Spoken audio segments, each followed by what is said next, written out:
Today, Friday, June 26, the Supreme Court has finally announced its marriage equality ruling. Marriage is now a guaranteed civil right in all 50 states.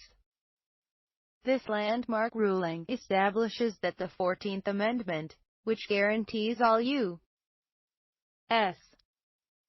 citizens equal rights and protections under the law, also guarantees all citizens the right to marry.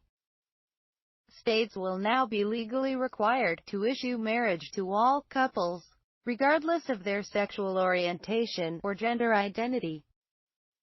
The U.S. is now the 22nd nation in the world to legalize same-sex marriage. It's been a long, hard fight, and this is a hugely historic moment. The official opinions, 103 pages of them, of the case, Obergefell v. Hodges, have been released, and the decision was 5-4 in favor of same-sex marriages. The majority's opinion, written by Justice Anthony Kennedy, states that marriage rights are at the center of so many facets of the legal and social order, and that there is no difference between same and opposite-sex couples with respect to this principle.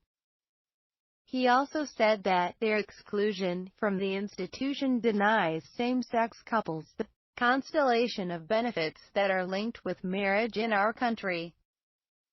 The 5 justices to rule in favor include Justices Kennedy, Justice Ruth Bader Ginsburg, Justice Sonia Sotomayor, Justice Stephen G. Breyer, and Justice Elena Kagan. The 4 opposed: Chief Justice John G. Roberts, Justice Antonin Scalia, Justice Clarence Thomas, and Justice Samuel A. Alito, Jr. The majority opinion closes saying that no union is more profound than marriage, for it embodies the highest ideals of love, fidelity, devotion, sacrifice, and family. In forming a marital union, 2 people become something greater than once they were.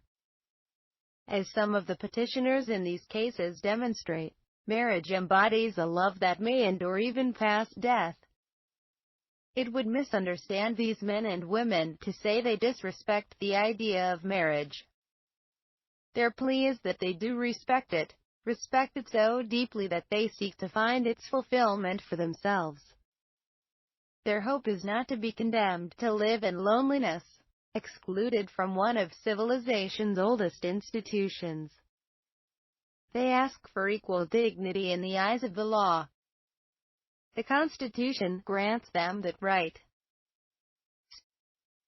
President Obama delivered his remarks from the White House lawn shortly following the ruling. Here's a few moments from his touching address.